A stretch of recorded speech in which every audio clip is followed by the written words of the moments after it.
Hello and welcome back to the IPA's Looking Forward, a weekly podcast of debate and discussion about politics and ideas. In this week's episode, we'll provide proof that the world has gone mad. 60 years ago, there was a Democrat in the White House trying to invade Cuba and get rid of socialism. Now we're going to have a Democrat aiming for the White House who thinks socialism is wonderful. We'll look at that. Also, the federal government's religious freedom bill, which to me looks dead in the water. And Chris, what was the other thing? Nationhood inquiry. Nationhood inquiry, that's right. The High Court. Good morning, Scott. Yes, good morning. That's Chris Berg. Yeah, Josh, work those cameras. Yeah, there he goes. Very good. Another seamless introduction. We'll have all that on episode 52 of Looking Forward, which is a production of the Institute of Public Affairs. If you're not already a member, please do go to ipa.org.au to see how you can join or donate. Don't forget, at the end of this program, as always, in our Books and Culture segment, we'll look at what people have been reading, watching and listening to. This week, it's a beautiful day in the Neighbourhood for Chris. Morgan also has seen a film recently, which is the latest from the greatest, Clint Eastwood as director. I've got a book by Ivan Kravchenko, who was a defector from the Soviet Union, a bit of a classic work there, speaking of socialism. And Aaron, what was your thing? I'm totally forgetful this morning. Verdict with Ted Cruz. Another podcast. Yeah, another podcast. A podcast. Is that allowed? Yeah. Podcast talking about podcasts. This is completely circular. I said that the religious freedom bill that Christian Porter has been putting together is dead in the water. And for those listening on the podcast, I am holding up a sheet of paper which tells me that union groups and employer groups have joined forces to write to the Federal Attorney General saying, please do not pass this bill. So this is supposedly a freedom bill which has lost its constituency. Chris Berg, what's going on? Scott, this is all going very well. You haven't introduced our co-panelists. Oh, yeah. With us today is RMIT University's Dr. Aaron Lane. Great to be here, Chris. Good morning. And Director of the IPA's Legal Rights Unit, Morgan Begg. Thanks. And I'm Scott Hargreaves. And that's Scott Hargreaves. Anyway, it's all going very well. Yep. The question before us is the religious freedom bill dead? As you've pointed out, it does look like it doesn't have many friends at the moment. And I think the most striking example of this is a joint letter that was sent to the Attorney General, Christian Porter, on Monday by both the ACTU, so the head union organisation, and the Australian Industry Group, one of the industry peak bodies, that said that a joint letter by both of them together saying that the bill was confusing, inappropriate and unfair. The Liberal Senator Conchetta Fierravanti-Wells says the bill is flawed, and she's got some alternatives that we might talk about as well. Anyway, so there's a lot of opposition. It's not uniform opposition because a number of people in some religious communities have argued that it's worth saving. Bishop Michael Steed says the new measures are, quote, a sensible balance between the right of freedom of religion with other rights. It would, however, be valuable, Morgan, if you could just briefly talk us through where this came from and what the government has, what's come out the other end. We'll put it that way. Yeah. So I suppose the big precipitating event in my mind was the dismissal of Israel Folau by the Australian Rugby Club. As a Victorian, I have no idea what that's called, but Australian Rugby Union. The Rugby Union, yeah. And so there was a lot of concern. Intention of finding out. No. As a point of statehood pride. Yeah. Do you want me to go get Zach Gorman just to balance up the panel a bit? He'll feel filthy up hearing this. So there was a lot of consternation within, especially the sort of Christian community, which has forms a support base of the coalition to, what's the government going to do about the issue of Christians in the workplace, Christians expressing their views, traditional views, and that's sort of along the line led to what we have today, which is the Religious Discrimination Bill. It's gone through a couple of variations, but fundamentally it does, I would say, three things. It adds to the existing discrimination framework by including religious belief as a protected attribute in the same way that sex or race is in federal law. The second thing is that it carves out this weird protection for expressions or statements of belief. So that's to say that I suppose that's sort of like an addition to the first part, but it's almost like the Folau clause. That's what they've called it, the Folau clause. It's very explicitly about the Folau situation. And the third one, which that I'm softly a supporter of, is the idea that the provision which overwrites state anti-vilification laws to protect statements of belief. But as we've expressed in submissions and reports, that the drafting is flawed, but the idea is probably right. Aaron, is the bill dead? Look, I think it's in serious trouble. I think the Liberal sort of members of Parliament are divided on it, and that's not a good start. So, it goes without saying, if you want to get the bill passed, you've at least got to get the government senators all on the same page. You mentioned Connie Fierravanti-Wells is sort of come up with this idea about having a more wide-ranging bill that's been knocked on the head by other Liberal senators. Sorry, just to dwell on that for a moment, and you know precisely why. It's because the Liberals who have knocked that on the head are Tim Wilson and James Paterson, because they very well remember when we were sitting in these offices fighting the last attempt to have a consolidation of anti-discrimination bills in 2012. Yes, that was my second sentence, but thank you for Thanks for coming, Aaron. Yeah, you can go now. I just wanted to do that. Yeah, no, that's fine, Chris. No, so I think obviously Tim Wilson and James Paterson, I think they're right about that, in that it was sort of all too hard then, and the same problem that we faced with the consolidation of modern awards in industrial relations actually was the problem being encountered in that consolidation was when all the awards were kind of being joined together, rather than peg everyone down and bring down people's conditions, everyone kind of got topped up. Yeah. And so the problem with consolidating is that some acts are more strenuous than others, and you wouldn't want the political line against the consolidation, if you brought protections, to use that word, down, is that people say, well, this increases the freedom to for people to discriminate, and so on. And so the response was at Gillard or Rudd at that time was to essentially make it more onerous right across the board. It would have been a complete disaster. So I think we've been through that experience. I don't think we're going to go back there again.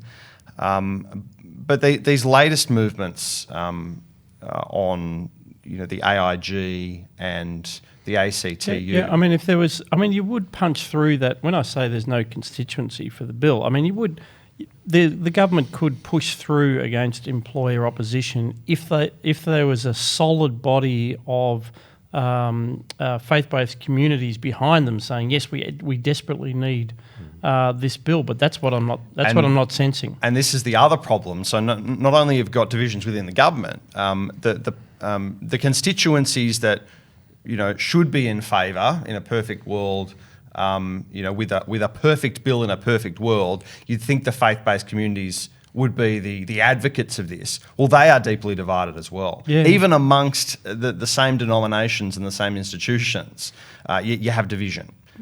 Yeah, what do those divisions pivot on? Look, political, really. That's my assessment. Mm-hmm. You have organisations like the Uniting Church in Australia who, there's about 3 different sort of political arms of that organisation. You have different views, within the Catholic Church and the Anglican Church and so on. And that's just the Christians. They're not the only faith out there. No, could I actually, the other thing that's happened, and this is perhaps for Morgan or Aaron, the IPA, of course, was outraged, joined the outrage at Israel Folau, but we were very careful to make points about, because it was an infringement on freedom of speech and a wholly disproportionate response by the ARU to what was clearly just a guy stating what his religious belief was. He didn't target any individuals. He was quoting from the Bible, and of course, it's very disturbing, the idea that just quoting from your religious text is enough to get you fired is certainly a slippery slope. But we acknowledge that this is a matter of employment law also, And indeed, as it turns out, Israel Folau was able to achieve a substantial settlement from ARU. To that extent, the law worked, or employment law worked as perhaps it should have. And he's now back playing rugby again for a team in France. Like, is this sort of changed the dynamic of it as well? That, you know, is the case for this legislation made out on the basis of what happened to Israel Folau? I think, you know, to go back to Morgan's earlier point, that yes, the Israel Folau case was a flashpoint. It was a wake up moment, I think, for a lot of people, but it had a much earlier history than that. You know, I think the Archbishop Julian Portis in Tasmania, being taken there to the Tasmanian Anti-Discrimination Commission or whatever it was called in Tasmania, for putting out a pamphlet on what the church taught about marriage. I think that was, again, sounding alarm bells. I mean, obviously that was at a state level, employment law at a federal level. So the federal government were not really empowered to do all that much and were not called to do all that much. I think the Israel Folau case tipped it into the federal jurisdiction, and that's why we're seeing it play out there. But people were quick to react. The process hadn't played out. The judicial process or the court process or the Fair Work Commission process, whatever angle Israel Folau chose to pursue. Now, he ultimately went down one route, but he had a number of options sort of open to him, went down one route, got a good outcome in a settlement. But the problem with those settlements is there's no law. There's no precedent. Yeah. And so it can happen again. Yeah. And that's right. That's the policy problem there. And also that Israel Folau probably isn't representative of the typical Christian who would have been concerned at what happened. They wouldn't have been in the position to hire a legal team. He's got the money to fight, or find a similar job. He's got the ability to fundraise. Morgan, is there so? I wonder whether this was a good idea at all. So is there a hypothetical world in which there's a religious freedom bill, not that's popular, but is that actually protects religion rather than just adding to anti-discrimination law? I don't know why any coalition government would be super keen to just load up more anti-discrimination law. Is there a better way that they could have gone? Yeah, I agree. I think it was adopting the sort of discrimination framework is just philosophically bad for a coalition government to adopt, I would say. What I would view as the ideal religious freedom bill would be to actually directly wind back the laws which do infringe on religious freedom. So that would be, restoring freedom of speech by repealing bills that restrict freedom of speech. That's because that's what religious freedom is. It's the ability to, have a religious conviction and be able to have the ability to speak and have the ability to express those opinions and to form communities around those beliefs. So if there are laws which infringe on those rights, and that's what a religious freedom bill would need to target. That's what we should. Has the problem then that it's always been very under-theorised? We've always known I think the centre-right, including the coalition, has always known what freedom of speech looks like and what a desirable outcome in the freedom of speech space would look like. But freedom of association has always been the red-headed stepchild of rights. It's really one of the most fundamental if you think about the idea of liberal voluntary associations and voluntary communities. But it's also one that is so clearly premised on the capacity to make those sorts of association decisions. Yeah, I think that's right. I think, and also just when it comes to these sort of voluntary associations, there's always a lot of conflict with states and governments. They want to be the only game in town. So well, and you've in the IPA review, you actually reviewed a book which traced the history of how states respond to issues of religious liberty, and I speak, of course, of Persecution and Toleration: The Long Road to Religious Freedom by Noel Johnson and Mark Koyama, published by Cambridge University Press in 2019. Tell us about that, because it just, these are complex issues that we're grappling with here. Yeah, definitely. Very, very well worth reading, that book, I would say. That's my overall. That's a hell of a review. No. Thank you. So it's It was good. It is a deep dive into the sort of the historical analysis of how states have formed and how these states that have formed have been influenced by the incentives to adopt religious toleration and to embrace religious freedom, and how the institutions have developed around those ideas. And it's very good in terms of being a history book, but I think the criticism that I had for it was that it didn't really say much about how to hold on to those values and how do we protect them into the future. It was by my reading, pretty thin on that point. And I think to go back to your point, Chris, about this under-theorising of religious freedom, I think over time what's happened is religious freedom has been reduced to freedom of worship. Freedom to go to church on a Sunday or the synagogue on Saturday, and that's what it is. And so religious freedom then becomes merely the right to worship, the right to pick clergy and those sorts of things. To dress up, the right to dress up. Right. We haven't literally closed your church. Yeah. We still let you go there, and we protect, and that might even extend to religious ministers, or we might have exceptions for religious ministers because they're fulfilling that function. But it's something that the laity doesn't get. When you walk outside of the sanctuary, when you walk outside of the church, somehow religious freedom doesn't apply anymore. You're now in the secular world. And something that's often said in public debates is that, well, you need to check your religion at the door. This is we're having a secular debate here, as if you can ask that person to cloak their, atheism at the door as well. I mean, we're not having a maths debate here, so leave the maths behind. Right.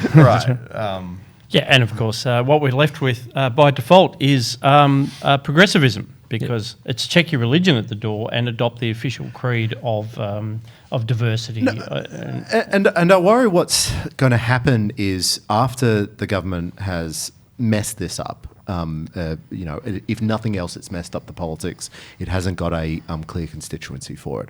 I worry that the religious freedom debate will the book will be closed on it, in the same way that the book was closed on 18C after Malcolm Turnbull gave up on it and Tony Abbott gave up on it. And George Brandis said it was the right to be a bigot. And it was the right to be. So I worry. Yeah. So what happens is that these political parties and governments and oppositions, they launch something, they mess it up. And then all the opponents just said, well, we can close the book on that one. But fundamentally, religious freedom is one of the it's one of the most critical freedoms that we have, because it's I don't think of it as religious freedom, it's freedom of belief. It is the only relevant foundation for the other freedoms, like freedom of speech, freedom of association. It's, can you have your own worldview? Can you be motivated by something that isn't the state's ideology? In terms of stuffing all this up, I think there's a deeper, wider problem on the centre-right at least, which is that there's been a failure over the last decade, perhaps even longer than that, to think really, really deeply about the problems that we're facing as a country and what the solutions are going to be. If we didn't have Fight Back in the early 90s, I don't think the Howard government would have been as successful as they were. A lot of that deep thinking was done kind of in those opposition periods. The time throughout the Rudd and Gillard years, there was no deep thinking really that occurred on the right. It's still not happening. On that cheery note, outside the IPA, except within these four walls. And, on this podcast. To clarify, I'm talking about the elected politicians. Yeah. No, that's right. And we shouldn't let them off the hook. And I remember having these conversations, and one of the big problems in that space was that Tony Abbott won government so quickly, and it didn't force the Liberal Party and the coalition in general to rethink, okay, well, what does a Liberal Party look like? In fact, instead, they managed to pull in what my view is not the B team of the Howard years, but the C and D team of the Howard years, who just thought, we'll get back into government and just, it'll be fine because Howard was great and we're great, obviously. Yeah, how'd that work out for you, ScoMo? Well, that ruined my segue, which was one place where Christianity and other religions are definitely being persecuted is under communist regimes. You would think that would be a black mark against communism, but not for Bernie Sanders, who is now seems to have an almost unstoppable momentum towards the nomination for the Democratic Party in the US, even though he's not actually a member of the Democratic Party. Go figure. And we had the debates, and then also on the US version of 60 Minutes, the original, he found himself in this bizarre discussion about Cuba, in which he was just very, very happy to defend a regime which definitely sends people to jail, would definitely send a Catholic priest to jail if they did not swear obeisance to the regime. So how did we come to this, Chris? What a great question, Scott. I'm so glad you asked. So Bernie Sanders he came second in the Iowa caucus. He's come first in New Hampshire, and he's come first in Nevada. He is now what we could say the presumptive nominee for Democratic candidate for president. I have had a look at Bernie Sanders' plans. In Australia, we tend to just view Bernie as, yes, okay, he's the hard left candidate. There are some other hard left candidates, but he's sort of the measure by which all the other candidates measure their leftness against themselves. So Bernie, so looking through Bernie's plans, he has all the catchphrases that we've learned to recognise. He's going to introduce a Green New Deal, Medicare for all, college for all. He's going to double union membership within Bernie's first term, apparently. He's going to add new taxes. He's going to do all sorts of things, give workers an ownership stake in the companies they work for. Very anti-free trade as well. He's going to fundamentally rewrite his trade deals to deals that prevent the outsourcing of American jobs and raise wages, which of course won't be much of a debate if it ends up a Trump versus Bernie contest. And some estimates suggest that Bernie Sanders' election promises would at least double the federal budget, but potentially a lot more. And as you say, Scott, he is an avowed socialist. If you say that he is a socialist, he will respond with, no, that's not right. I'm a democratic socialist. But nonetheless, he doesn't seem to have any major issues with, or he isn't uncomfortable defending some of the things that Fidel Castro has done. Maybe we'll just start with the Fidel Castro point. So Bernie was asked on 60 Minutes to say something about Cuba, and he said, when Fidel Castro came into office, you know what he did? He had a massive literacy program. Is that a bad thing, even though Fidel Castro did it? And then he followed that up with, unlike Donald Trump, I do not think that Kim Jong-un is a good friend, and I do not think that Vladimir Putin is a great friend of mine.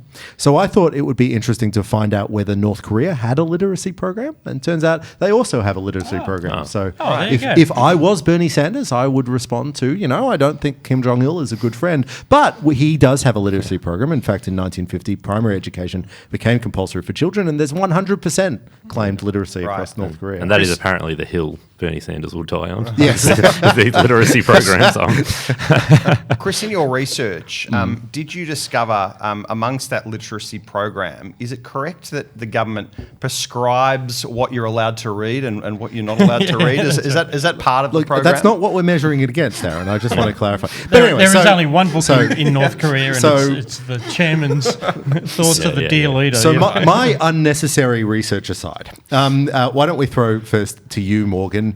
Why is democratic socialism, or the Bernie Sanders variant of, so popular right now in the Democratic Party?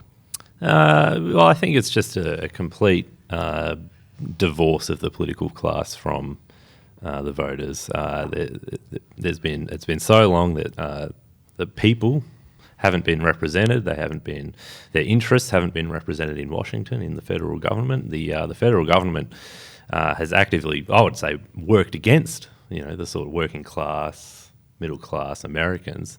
So I would say I would argue that them resorting to someone like Bernie Sanders is driven mainly by desperation.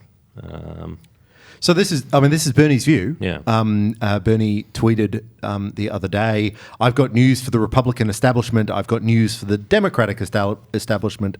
They can't stop us." Is this a revolt against the establishment, Aaron, or is this a endorsement of a set of policies? And I guess the question is also relevant for how we think about the importance of Donald Trump. Is it because it's just the anti-establishment candidate, or because they like that set of?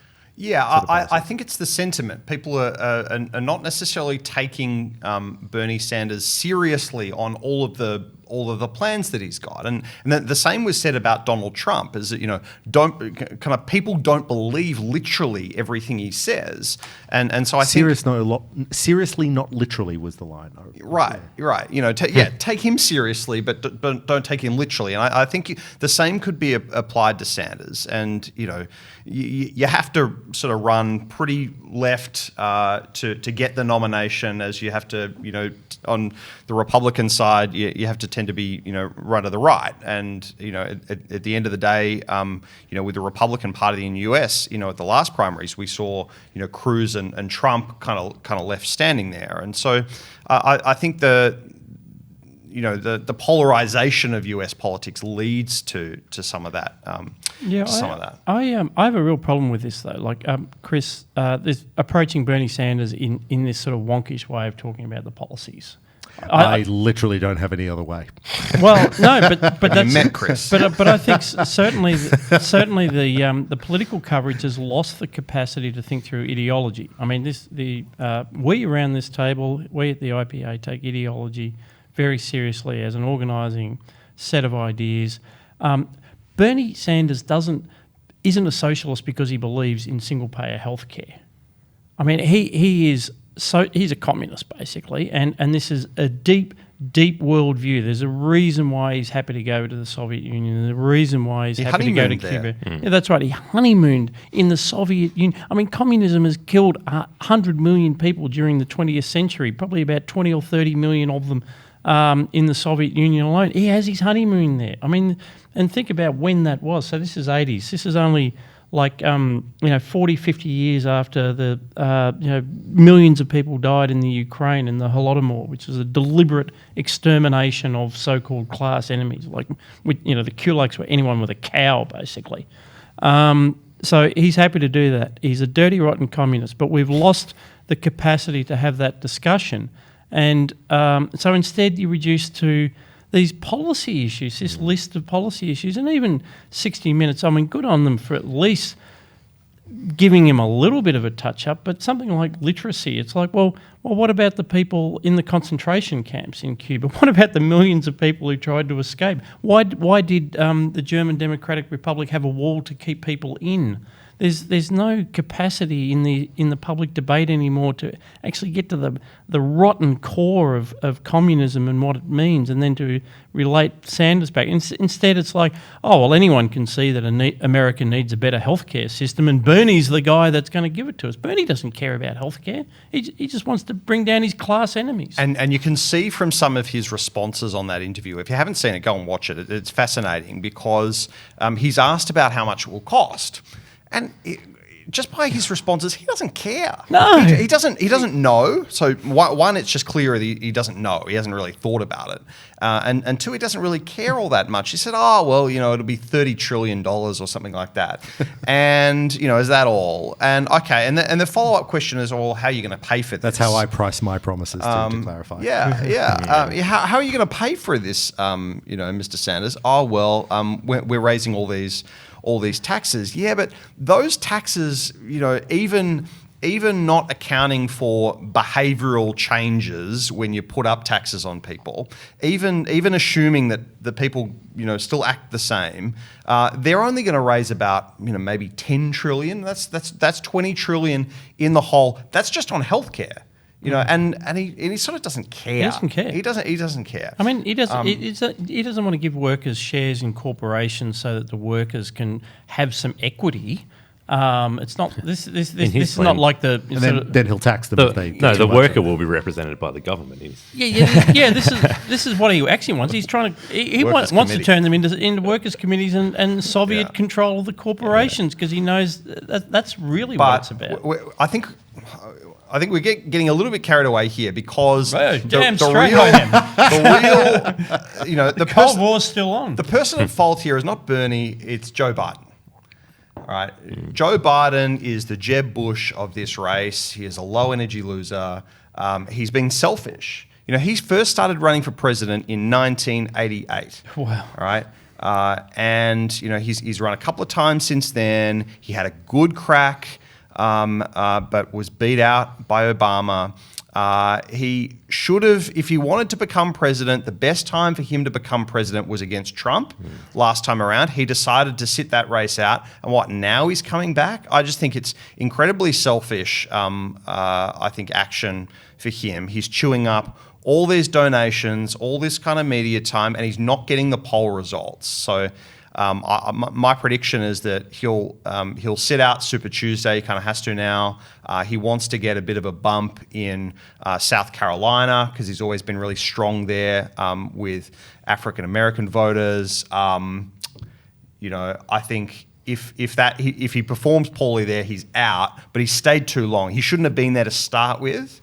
And I think that's really cost him. So let's follow that through. So let's say Bernie does manage to, in part because of Joe Biden's selfishness, and Mayor Bloomberg turns out can't spend his way all the way to the presidency, or timed it very poorly. Yeah. So what does a Bernie versus Donald presidential election look like in your view, Morgan? I think similar to how Corbyn's leadership of the Labor Party shifted the political debate to the left. I think it'll be the same. I can't predict the outcome this time around of the presidential election. Just a little humble. Yeah.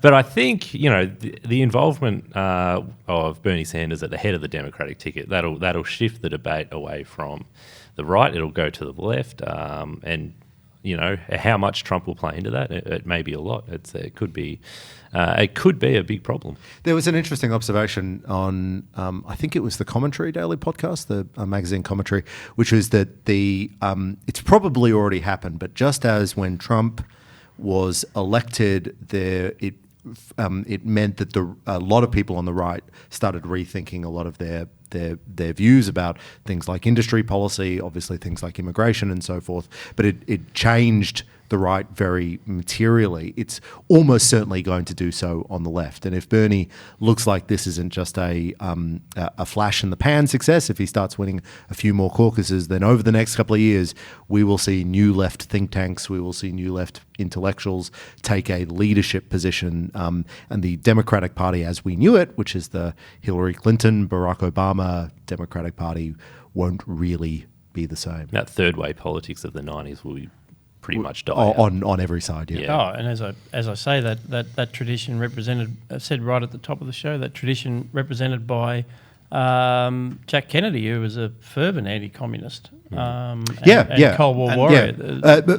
Left-wing anti-communists may well be a thing. I mean, we're seeing the same in Australia, right? And was very strong in the debate against Nixon on Cuba.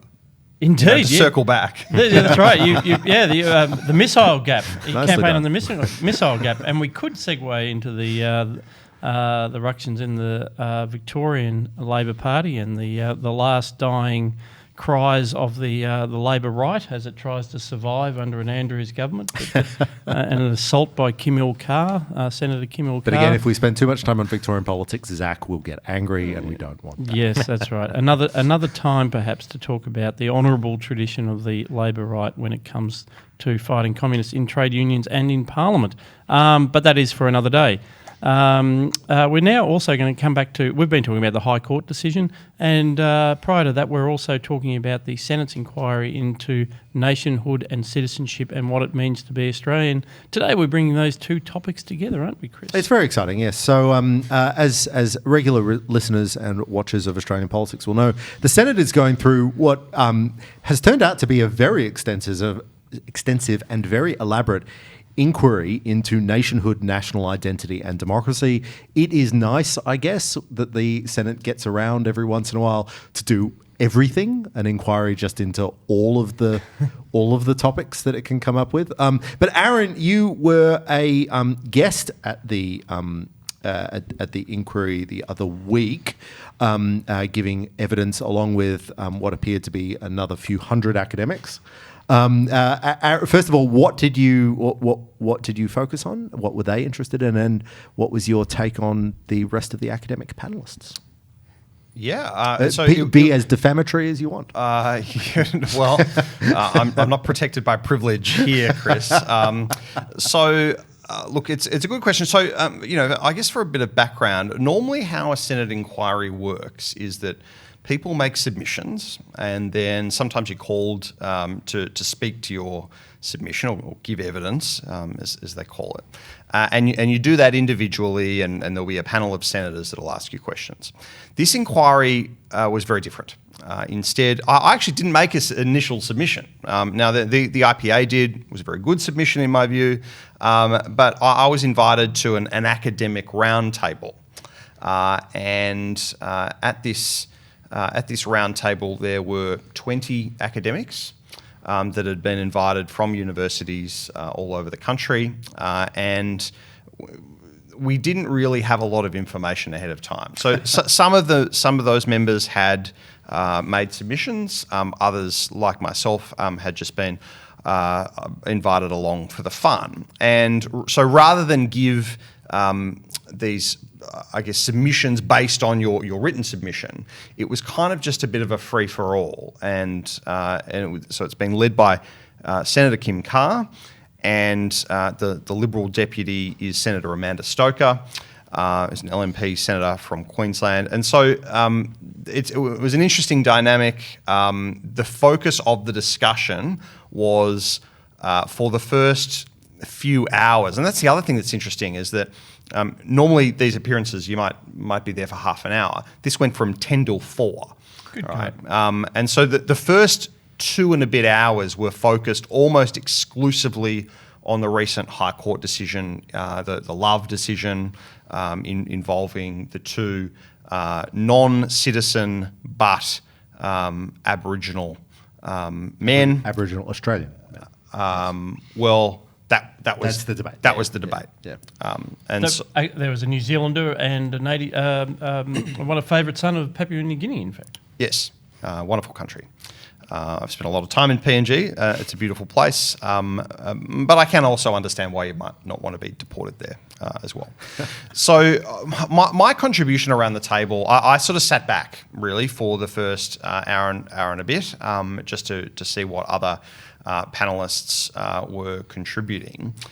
There was a lot of love, I must say, for the High Court's decision and what the government needed to do in response to that, and criticising Peter Dutton for his comments on that day. There was a news article on that day where Peter Dutton said that the government would need to legislate, perhaps, to protect, against this situation happening again.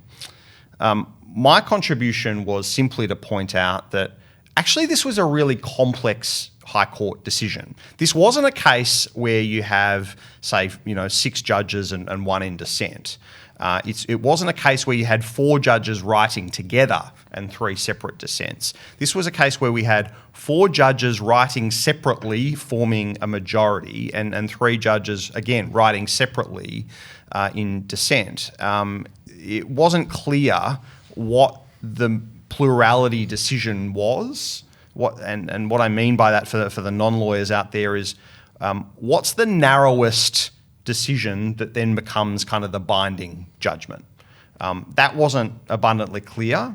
And additionally, what I wanted to point out, and I just read just some excerpts verbatim from the Chief Justice and the other justices in dissent, just to point out how divided, how almost ridiculous the decisions of some of the judges in majority were.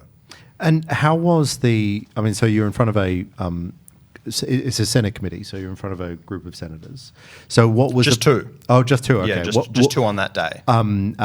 Senator Carr and Senator Stoker. Now, presumably, they had vastly different perspectives on this. Look, Senator Carr was just posing questions, and he was chairing it. He was just going around the room, calling upon people to give their contributions.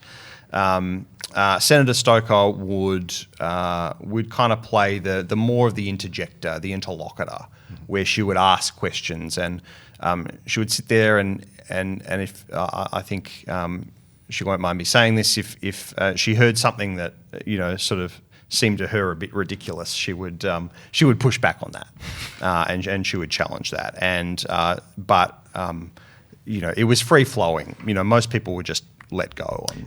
But having spent some time in Canberra after the High Court appointment, what is the mood amongst certainly the coalition on this? Do they, in your view, think that something needs to change? Are they starting to think about alternatives? Do they comprehend the magnitude of the potential impacts? Yeah. Do they think that the courts, maybe High Court appointments, might be a relevant question going forward, or? Yeah, so I think there's two things to say on this. In terms of the actual facts of the decision and the implications of the decision itself, look, I'm not overly worried about it. It's a pretty niche sort of group that this decision will apply to again. And so I think that there's debate about whether the federal government should, legislate perhaps to clarify heads of power that they're relying on. There are other heads of power, other than the aliens' power that they could rely on. So they could do that, and I think there's a little bit of discussion about whether that should happen. As I pointed out at the Senate hearing, federal governments have responded to High Court decisions through legislation for as long as the High Court has existed. Right? That's been the history of these decisions. So to I guess blow up about Peter Dutton suggesting that they might legislate, just seems a bit silly to me.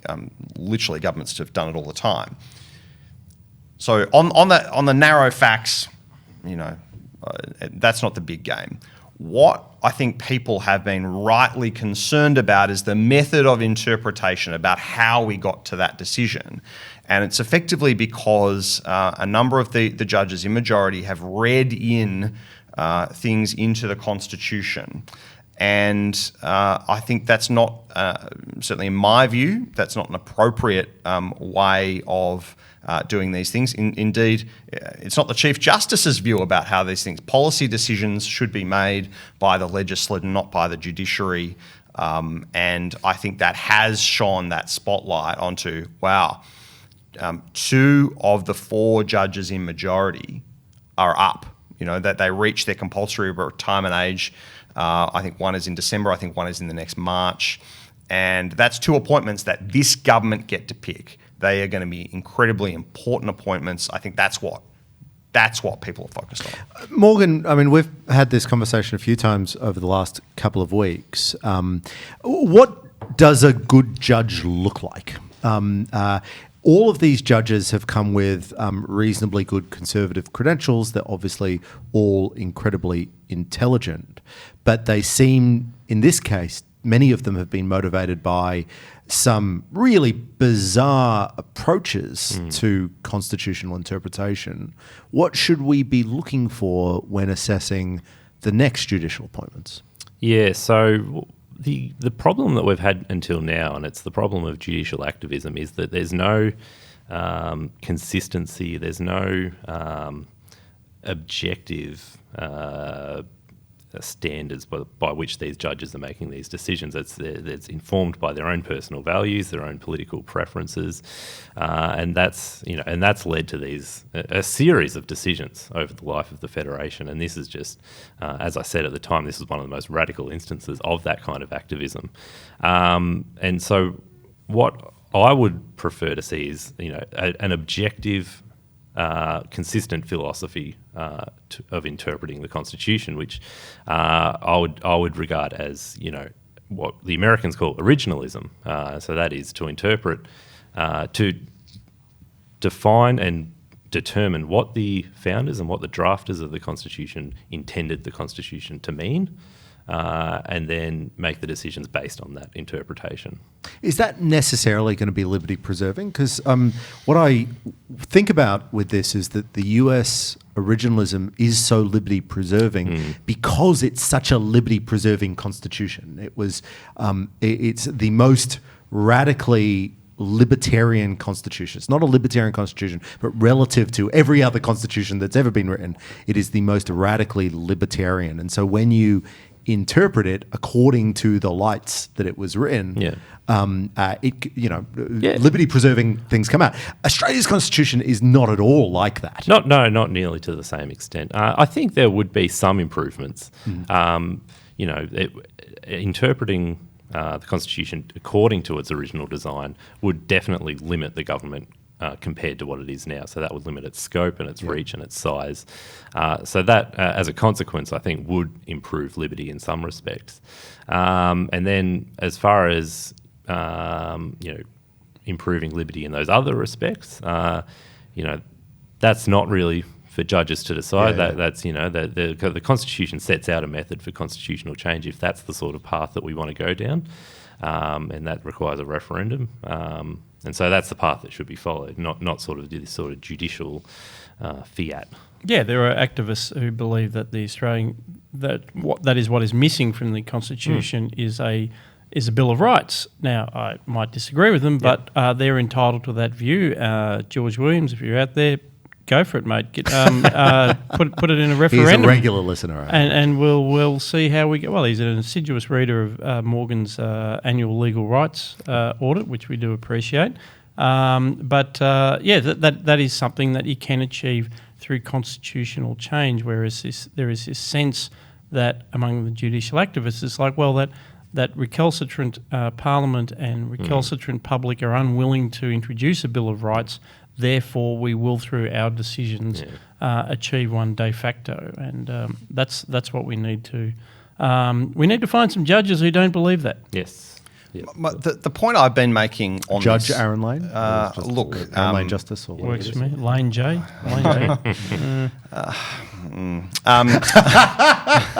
I wouldn't decline. What I was going to say was I think there needs to be a bit of a stronger framework around how judges are appointed. At the moment, it's essentially the tick off of the Attorney General, and that will get kind of rubber stamped by a cabinet. And now, sure, there are informal processes that go on. The Attorney General is not going to just pluck out a name and go to the Governor General with that. Staff, give him a list. Right. And they'll talk to the left-wing law bodies. And right. So that the Attorney General wants to keep their job, right? So they have to make sure all the colleagues are kind of on side with that decision. So there is informal consultation. But the US process is different, and I'm not necessarily endorsing the US style of judicial confirmations, but there is something to be liked about a more rigorous process where actually the judge's previous decisions are actually scrutinised heavily by senators who, some of those senators, particularly those on the Judiciary Committee, have got, law degrees from top law schools in the US. These are litigators, these are appellant attorneys, and they could be on the bench themselves, and they're poring over these sort of previous decisions. I think it'd be nice to have a bit more of a framework. It's pretty impressive, actually, watching some of those confirmation hearings and watching the judges, explain their reasons for their judgments and really justify it. And I think there is something that can be replicated here. I'm not sure exactly what that looks like, but Scott. Why couldn't having thought about it for 15 seconds, why couldn't the Parliamentary Library just do exactly that job? The sort of research that would be done for members of the Senate Judiciary Committee, publish a document saying we've looked at the 20 names that are being bandied about for the next High Court Justice. Here's some of the decisions they've made. Here's some speeches they've made. But what's quite nice to do it in the context of the Senate confirmation process is it's adversarial. It's not just a body from on high. So imagine if the Parliamentary Library was to do it, they would get the best and brightest researchers from the Law Council to do it for them. But at least exegesis, There pull are- it out, there's actually a collate and you know what? and highlight. I have more respect for the Parliamentary Library, actually. Okay. There's actually a committee of Parliament that does exactly that. They hire someone from a law council or a body to write their reports for them. Yeah. Great. Anyway. Great. Yeah, okay, we can do better. Democracy's doing very well. I did say it was 15 seconds worth. We have come to that section Smash of the show. Scott's opinions. Yes, that's right. I'll work on it. I'll come Next week. I'll give it another go. We have come to that section of the show where we share our picks for books and culture, and Chris Berg is going to lead us off with the Tom Hanks vehicle, It's a Beautiful Day in the Neighbourhood. It is a beautiful day in the neighbourhood. This is about Fred Rogers, or known to many in the United States certainly as Mr. Rogers and Mr. Rogers' Neighbourhood. As a young child growing up for some years in the United States, this has a particular nostalgic reminiscence for me. As I understand, it has much less nostalgic reminiscence for most Australians because Mr. Rogers was not aired popularly in Australia. Think of it as a one-man play school, pitched at that level, very morally laden, and I'll talk about that in a sec. But the movie is based on a 1998 article called Can You Say Hero? By a fellow named Tom Junod. And the story of the movie is this hard-boiled reporter being introduced to this to Mr. Rogers, who is of a personality that it is hard to. He talks to everybody like he talks to children, and it's about the hard-boiled reporter sort of opening up and having his life made better. Look, this is not a deep movie, and it is just sort of the sort of thing that you might watch on a Thursday night because there's nothing else to watch, but it's quite enjoyable. But what I did want to point out is I only realized this watching it, that Mr. Rogers has this very as I say, he talks to everyone like he would talk to children, very slowly and carefully and lovingly. And I only realised watching this movie that's because he's a Presbyterian minister. And it's what's striking about Mr. Rogers is that unlike Play School, for example, it has the tone, the ethos, the ethical foundation, and the interpersonal relationships of someone ministering to you. Play School doesn't minister to the children. Play School is a fantastic show for children, but it doesn't minister to them. It doesn't talk to them as I am your friend and all this sort of stuff. And that was what was really striking to me about Mr. Rogers, a show that have any of you seen Mr. Rogers?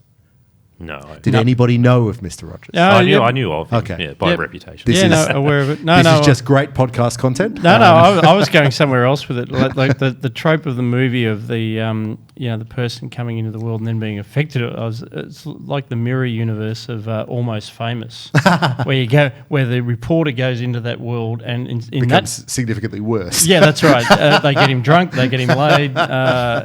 This is almost the opposite. It was a life-changing experience. The only other thing I want to point out is that Play School, right? Play School is not an Australian show. Play School is a adaptation of a British show that was cancelled in the 1980s. But there was a British BBC Play School, and Play School was just ripped off from the BBC. So there you go. I just want to add that to our ABC content.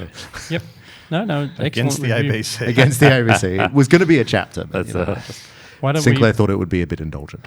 Why don't we work our way around the table, Aaron? So my pick for the week is a podcast, Verdict with Ted Cruz, and it's hosted by Michael Knowles, who's a young sort of conservative commentator in the United States.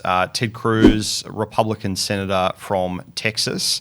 And it was started as a way of kind of a popular explanation of the impeachment trial in the Senate of Donald Trump. And what Ted Cruz would do is when the impeachment trial would finish up, whether it was 11 o'clock at night or 2 a.m. in the morning, he would go to the studio in DC and record roughly about 20 minutes, 30 minutes about what happened that day, and not necessarily the blow by blow, but the significant moments and what you weren't getting from the cameras on C-SPAN or something like that. And I must say I just consumed it all. It was magnificent and it was a magnificent way of not just understanding kind of the chronology of, well, this person testified on this day, but the significance, what people were feeling, the strategy that was going behind it, how both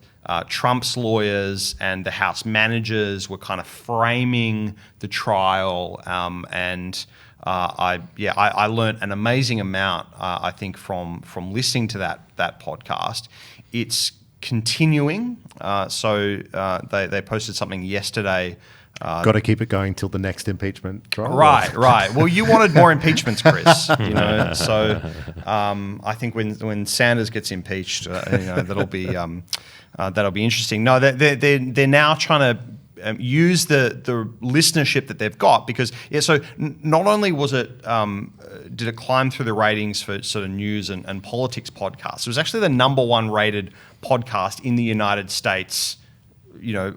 During that sort of period of time. It's probably dropped off a bit now because they haven't released an episode in a while, but they released something yesterday saying effectively we're now going to have this a bit broader. We're going to look at these debates. We've got Sanders coming out, parading around sort of socialists. We're going to have these debates between capitalism and socialism, etc. And so they want to unpick some of those big debates. It'll be Ted Cruz. It'll be Ted Cruz and his friends from the Senate. I'm a big fan of Ted Cruz. Did this make? He doesn't come across. Are you a bigger fan as a result of this? Like, did it actually change the way you saw him, or you knew that he was? It made me wonder what he was up to, right? Because although I really like Ted Cruz because I think he's one of the most sort of principled, philosophical people that is in the US Senate. I have a Ted Cruz mug at my desk at work because it was a way of signaling that I didn't support Trump at the RMIT. At RMIT, so he's the moderate alternative. Go figure. Well, he's the principled alternative. But I mean, 5 years ago, he was the hate figure. He was seen as the polarizing hate figure for the Republicans. Right. And now he's... And people have always said, well, what's he up to? It's always, everything's calculated with Ted. And I wonder if this is his pitch for, say, Attorney General in the next Trump administration or something like that. Or 2024. He was, or 2024, because he was Trump's, one of the strategist in the Senate for Trump. And one of his biggest defenders during impeachment. And, they hated each other. Yeah, Trump trampled all over him. Right. I mean, Cruz was the last man standing. He was the last man standing, and he did not endorse him at the convention. He was asked to go on stage and endorse him, and he refused. He said, vote your conscience. Oh, yeah, I remember that. So will Trump forgive? And, of course, he's got the next 5 elections open. Now that you can run for president when you're 85 years old. I think Trump has forgiven him. Trump is now tweeting out saying, great work, Ted. You're doing, so it's... We've always got along great. Yeah. Old buddies. Fantastic. No, good. Always admired that Ted Cruz. Incidentally, speaking of podcasts, I'll talk about my culture pick in a bit. I just wanted to say thanks to our listeners and viewers. Last week's episode was our most successful ever. So it's not all about ratings, it's about quality. But heck, we like the ratings too. So a big thank you to everyone who tuned in via podcasts, SoundCloud, whatever the other platform is. iTunes, Spotify. Facebook is going YouTube. off. Who knew that people would watch long-form videos on Facebook? But it's happening a lot. Or watch, or maybe just put it back in your pocket and listen via your Bluetooth headphones. Anyway, we do appreciate it. We are trying to get our research out there, and this is a big part of what we do. We appreciate our special guests, like Aaron coming in from RMIT, but that's what Looking Forward's about. What I'm going to talk about as my pick is a book I found in a bookshop in Carlton at Alice's Bookshop. purely by chance. It's called I Chose Freedom. I should send this to Bernie Sanders. In the middle of World War II, there was a Soviet guy who was working as part of a delegation in New York, and he defected. Strangely, didn't see the socialist paradise in exactly the same terms that Bernie did. Viktor Kravchenko, he was born in the Ukraine in 1905. He was a bright young man. He finished up joining the party, was supported to become an engineer, but his life was the party. So he was almost an idealistic kind of communist. His father had been anti-Tsar, but not necessarily a Bolshevik. That nearly got him sent to prison, insufficiently Bolshevik. But in any event, a fascinating, apparently it was ghost-written with an experienced journalist, so a very, very well-written autobiographical account of his time in the Soviet Union, working as both an engineer, trying to solve industrial problems, and just crazily the simple business of trying to run a factory when you've got the secret police, with an office in there, with people informing on everything that's going on in the factory. 4 different people have to sign off on everything between the party and there's notional trade unions. And then, in really harrowing chapters as a functionary of the party, he was one of those sent in to the Ukraine for the harvest in the early 30s during what became the famine. This was the period of collectivisation. And anyone who doesn't know about it should know about it. Read Anne Applebaum's book on it. This was a deliberate communist strategy of class warfare. They blamed everything on the so-called kulaks, the so-called rich peasants.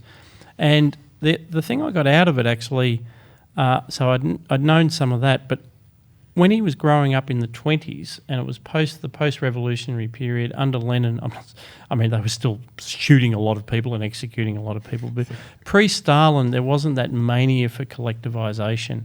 It sounds almost all right. There was still this... The good old days under Lenin. Well, Yeah. no, under the new economic policy, they had to roll back a lot of collectivisation because they realised it was buggering up the economy. Yeah. So you had war communism in the immediate Civil War period, and then they realised, well, it turns out we haven't got any goods anymore.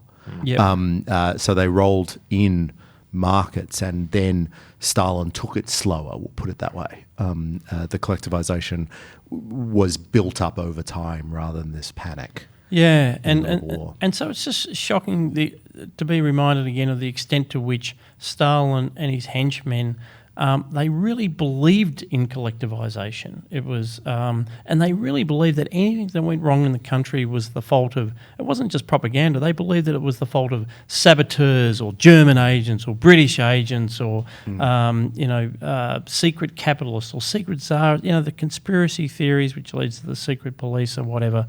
It was nice to read a narrative by an individual, I guess, rather than just the facts and figures of, say, the Black Book of Communism. Did I mention 100 million people killed by communism? But anyway, it came out in 1947. It was a bestseller. The Soviet secret police pursued this guy to the end of his days, made his life a misery, shot about 30 of his relatives back in the Soviet Union. He tried to live under a pseudonym, but they still found him, and death by gunshot, allegedly suicide. You still wonder to this day. But that's how the Soviets operated. So a cheery book, but as timely as ever. That was I Chose Freedom. Turns out, timely now. Timely now. Viktor Kravchenko. I'll send my copy to Bernie now. Thank you, Scott. So I recently watched the film called Richard Jewell, which is directed by the great Clint Eastwood. In fact, that wasn't the only reason I saw it, but that was a big part of it. The other reason I saw it was because the story it purports to tell. It's based on a true story, and for those listening, I'm doing air quotes over true story because I'm usually visual gags don't work on podcasts. I'm usually pretty skeptical of any film that's based on a true story, but I'm taking this as it's presented, and I just.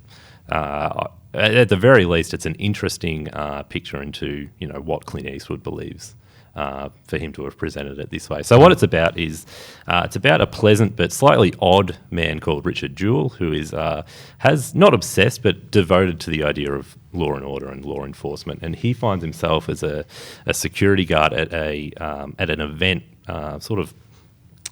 near the Olympics in Atlanta in 1996, and he discovers a bomb and saves a lot of lives in the process by alerting authorities to it and moving people away.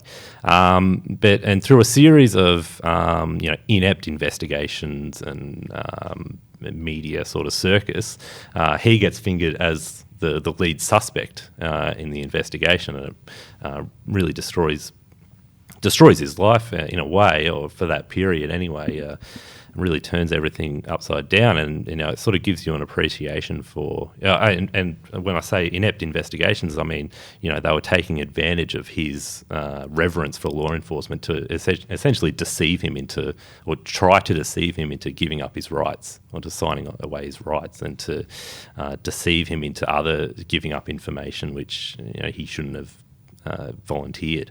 And then they leaked the information that they were investigating him to the local newspaper, which went onto the front page that day and sort of blew up from there, and it was on international news. And I thought, I think it was a very interesting lesson about legal rights, how we should respect legal rights, the right to silence, the right to legal representation. And you as an individual should assert those legal rights. Yes, that's right. That was my next point. It's not for the institutions to protect those rights for you, because they have an interest in pursuing an investigation and achieving convictions. And of course the Federal Bureau of Investigations, it's forgotten nowadays that this is really a creation of the swamp in America. It's the classic story. It started out as a team of accountants pursuing gangsters in the Prohibition era, and it's this monolithic agency which sort of elevates its mission above the individual and above local concern. Anyway, I've only just seen it, so I've got like 100 thoughts running through my mind. But one of the is it a good movie? It's fine as a movie. Yeah, well, the test is I saw it with my wife, and adequate. And when we left, she said that was better than I thought. Oh, what a win! So that was good. That was good. You racked that up as a win. Yeah, I think so. No, and one final point not about Clint Eastwood. Just what I get the feeling that Clint Eastwood is sort of like a more radical libertarian than I would have previously given. I thought he always was. Yeah. Like, so this is behind the desk of the Richard Jewell's lawyer is this poster, and it says, "I fear the government more than I fear terrorism."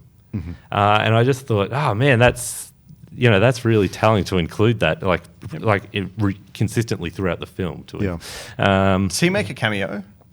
I didn't see it, unless he was in a crowd shot, but I didn't see it. It's a very particular time as well, because in the mid-1990s, you've also got Waco at the same time, exactly, which is the ATF FBI attack on the bizarre but religious community that led to dozens of deaths. Yeah. And if you've ever read about, particularly the libertarian think tanks were very very angry about this at the time. If you've ever read about what happened in those instances, they are really shocking. Yeah. And also this is all sort of, it's all prior to 9/11 and the new era of national security legislation, which comes in the wake of that. The 9/11 that the FBI didn't actually forecast or see coming. They were too busy targeting Richard Jewell. Well, exactly. And Clint Eastwood, the great Clint Eastwood. Yeah. He's not a capital C conservative. I think he's even been a registered libertarian. Yeah. So I wasn't really aware of that, but I thought that was really interesting. So yeah. No, great man, and former mayor of Carmel, so an elected politician as well. Oh, there you go. Beautiful town. Is it? Yeah. Okay. Down on the Pacific, so south of San Francisco. Yeah. Anyway, so travel section coming up next on Looking Forward. This has been another episode of Looking Forward, proudly brought to you by the IPA. If you're not already a member, please go to ipa.org.au to join or donate. If you are already a member, tell your friends. Tell your friends to listen to this show, read our great research, and to see how they can get involved. A big thank you today to our panellists, Dr. Chris Berg. Thank you, Scott. Dr. Aaron It's Lane. been a distinct pleasure. Great to have you on, as always. Morgan Begg. Thank you so much. I've been Scott Hargreaves. Big thank you also to Josh Stranger in the control room for producing another great episode. We'll be back with more looking forward next week.